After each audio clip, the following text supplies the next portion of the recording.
Hi busy బీస్, good morning. మనం చెప్పుకున్నాము కదా, అరేంజ్ చేద్దాము, ఎంత ఎండ ఉన్న చోట పెట్టాలి ప్లాంట్స్ అని. సో మొక్కల్ని వేసిన వెంటనే ఎండలో పెట్టకూడదండి అని చెప్పా కదా. సో 2 days నీడలో ఉంచానమాట. ఈరోజు మనం అరేంజ్ చేద్దాము. అయితే ఈ ఎండ అక్కడ చూసారా, నాకు పొద్దున మాత్రమే రేస్ పడతాయి అన్నమాట ఆ గోడ మీద నేను చూపించే దగ్గర. తర్వాత ఇంకా 11 తర్వాత ఎండ ఉండదండి. అది ఇప్పుడు నేను చూపిస్తున్న టెర్రస్ దగ్గర పెట్టామంటే కనుక ఎండ రోజంతా ఉంటుంది. ఇప్పుడైతే సన్ చూడండి డైరెక్ట్ ఆ గోడ దగ్గర పడతారనమాట. అంటే పొద్దున్న ఎండ మాత్రమే ఆ మొక్కలకు తగులుతుంది.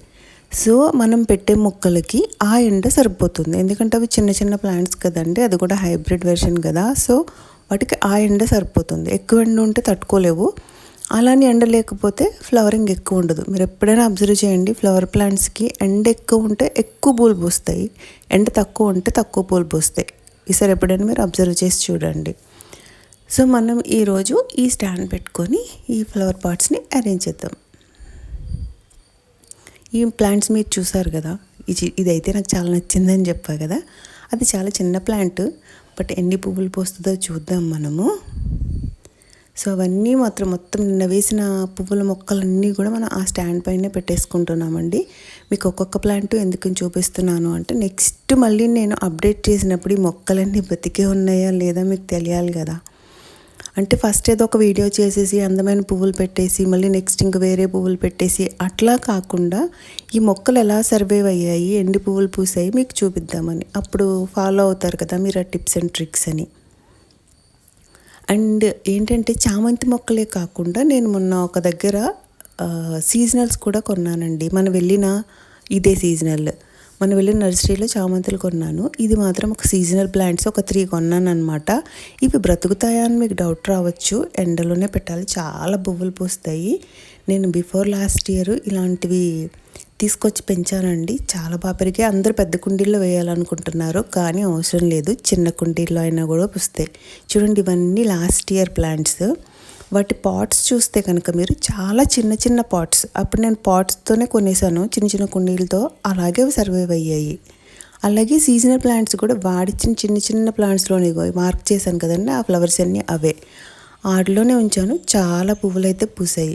సో అందుకని ఈసారి కూడా నేను పాటింగ్ చేసేటప్పుడు చిన్న వాటిలోనే వేశాను, మరీ పెద్ద వాటిలో కాకుండా మరీ చిన్న వాటిలో కాకుండా మార్చాను అనమాట. సో ఇవన్నీ కూడా చాలా బాగా పూస్తాయని, బిఫోర్ లాస్ట్ ఇయర్ కంటే కూడా ఎక్కువ ఫ్లవరింగ్ వస్తుందని ఎక్స్పెక్ట్ చేస్తున్నాను. సో చూద్దాము. అలాగే ఇది చిట్టి చామంతి అండి.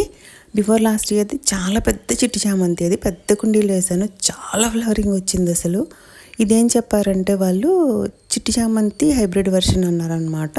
చిన్నగానే ఉంటుందండి మొక్క, ఎక్కువ పువ్వులు పోస్తుంది అని చెప్పాను కదండి. నర్సరీ వేమగిరికి వెళ్ళే రోడ్లో మనం రాజమండ్రి నుంచి టువర్డ్స్ కడేప్లంక వెళ్తుంటే వేమగిరి బ్రిడ్జ్ దగ్గర మీరు లెఫ్ట్కి తిరిగితే కనుక లోపలికి వెళ్తే కనిపిస్తుందండి సుజాత నర్సరీ అనమాట. వాళ్ళు నిజంగా చాలా రీజనబుల్ ప్రైస్కి నాకైతే ఇచ్చారు. నాకు అనిపించింది రీజనబుల్ ప్రైస్ అని.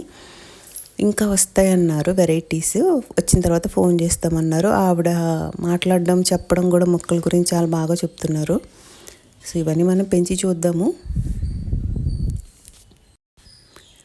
అండ్ మొక్కలు అరేంజ్ చేసేటప్పుడు మనం గుర్తుపెట్టుకోవాల్సింది ఏంటి అంటే, ఎప్పుడైనా సరే డైరెక్ట్ ఎండ వాటి మీద పడేలాగా చూడకూడదు. Morning sun okay, after 11 rays చాలా హార్ష్గా ఉంటాయి కదండి, అవి డైరెక్ట్గా పడేలాగా వీటి మీద మనం చేయకూడదు. అలా కాకుండా మనకి దేశవాళీ జాతి ప్లాంట్స్ అనుకోండి, దేశవాళీ చామంతి, దేశవాళీ బంతి ఇట్లాంటివి ఉంటాయి. అవైతే కనుక మనం డైరెక్ట్ సన్లైట్ తగిలినా కూడా పర్లేదు. బట్ డైరెక్ట్ సన్లైట్ తగిలే ప్లాంట్స్ ఏవైనా సరే అవి పెద్ద కుండీల్లో ఉంటే తట్టుకోగలుగుతాయి అనమాట. చిన్న కుండీల్లో వేసి వాటిని ఎండలో వదిలేస్తే మాత్రం అవి తట్టుకోలేకపోతాయి, ఎందుకంటే ఆ మట్టి చాలా త్వరగా డ్రై అయిపోతుంది కదా. సో వాటి వల్ల కాదు, సస్టైన్ అవ్వలేకపోతాయి. సో మీరు ఒకవేళ ఎండలో ఏమైనా పెట్టాలి అనుకుంటే పెద్ద పెద్ద కుండీలు అయితే కనుక మనం పెట్టచ్చు అనమాట. అంటే ఇవన్నీ నేను అబ్జర్వ్ చేసినవండి, అంతే. ఇవే జరుగుతాయని నేను చెప్పటం, నాకైతే అవే వర్కౌట్ అయ్యాయి. అండ్ ఈ ప్లాంట్ చూసారండి, రోజ్మెరీ, ఆ నర్సరీ ఆవిడే చెప్పి ఇచ్చారనమాట. అసలు దాన్ని తుంచి కనుక స్మెల్ చూస్తుంటే చాలా బాగుంది తెలుసా, అందుకనే తీసుకున్నా అది. సో అది కొంచెం పెరిగిన తర్వాత ఇంకొంచెం పెద్ద పాటలోకి మార్చుదాంలే అని చెప్పి ఫస్ట్ చిన్న దాంట్లో వేసాను. నేను నోటీస్ చేసింది ఏంటంటే, ఏ ప్లాంట్నైనా కూడా ఆ ప్లాంట్కి తగ్గదానికంటే కూడా పెద్ద వాటిలో వేస్తే అవి బతకవు. నేను అబ్జర్వ్ చేశాను అనమాట. సో దానికి తగ్గ సైజ్ పార్ట్లోనే వేయాలి. పెద్దదైన తర్వాత కావాలంటే రీపాట్ చేసుకోవచ్చు ఇంకో పెద్ద దాంట్లోకి, లేకపోతే దాంట్లో 2 మొక్కలు చేయడం అట్లా అనమాట. నాకు అసలు మొక్కల నుంచి మొక్కలు చేయడం చాలా ఇష్టం. బేబీ ప్లాంట్స్ వచ్చినా, లేకపోతే అది మళ్ళీ ఇంకొక ప్లాంట్ చేయొచ్చు దాని నుంచి అనిపించిన వెంటనే చేసేస్తూ ఉంటాను. మీకు అవి కూడా చూపిస్తూ ఉంటాను. ఈ ప్లాంట్ కూడా అంతేనండి. దీని నుంచి మనం ఎన్ని ప్లాంట్స్ అయినా తయారు చేయొచ్చు అనమాట. దాన్ని లేడీ ఐ అంటారని చెప్పారు. దాని నుంచి ఎన్ని ప్లాంట్స్ అయినా మనం తయారు చేయొచ్చు. అండ్ నెక్స్ట్ నా ఫేవరెట్, ఇది మీకు అందరికీ తెలిసిందే, సక్కలెంట్ అనమాట. దీనికి చాలా బేబీ ప్లాంట్స్ వచ్చాయండి. బట్ అప్పుడే కొత్తది కాబట్టి దాన్ని ఏమీ చెయ్యను.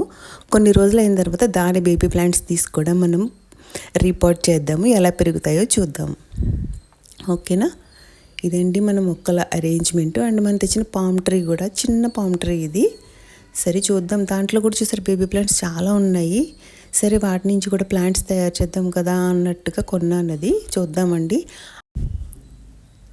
మీకు ఎప్పటికప్పుడు ఏ ఇండోర్ ప్లాంట్స్కి లేదా ఏ ఫ్లవరింగ్ ప్లాంట్స్కి ఎలాంటి టెక్నిక్స్ యూస్ చేస్తే ఎక్కువ హెల్తీగా ఉంటాయి, మళ్ళీ వాటి నుంచి మనం ఎక్కువ ప్లాంట్స్ ఎలా తయారు చేయొచ్చు, అండ్ నెక్స్ట్ బయట మనము ఎక్కువ ఖర్చు పెట్టి పెస్టిసైడ్స్ కానీ ఫర్టిలైజర్స్ కానీ కొనాల్సిన అవసరం లేకుండా ఇంట్లోనే ఎలా వేసుకోవచ్చు, ఇవన్నీ నేను చెప్దామని అనుకుంటున్నానండి. అయితే ఈ ప్లాంట్స్ యొక్క రిజల్ట్ చూసి ఇది మీకు రిజల్ట్ నచ్చితే, నాకు మంచి రిజల్ట్ వస్తే అప్పుడు నేను ఫాలో అయిన టెక్నిక్స్ అన్నీ మీకు కంపల్సరీ షేర్ చేస్తాను. యాక్చువల్లీ చాలా ఎక్కువ గార్డెన్ చేసేదానండి. మధ్యలో చిన్న గ్యాప్ వచ్చింది. అలానే మానేసానని కాదు, పెంచుతూనే ఉన్నాను. ఇప్పుడు మళ్ళీ కొంచెం ఎక్కువ పెంచుదామని అనుకుంటున్నాను అన్నమాట. సో అవన్నీ మీతో షేర్ చేసుకుందామని. మీరు కూడా ఏమైనా డౌట్స్ ఉన్నా, ఇండోర్ ప్లాంట్స్ కోసం కానీ అవుట్డోర్ ప్లాంట్స్ కోసం కానీ ఏమైనా టిప్స్ అండ్ టెక్నిక్స్ కావాలన్నా కామెంట్ చేయండి. నెక్స్ట్ వీడియోలో మళ్ళీ కలుద్దాము. అంతవరకు టేక్ కేర్. బాయ్.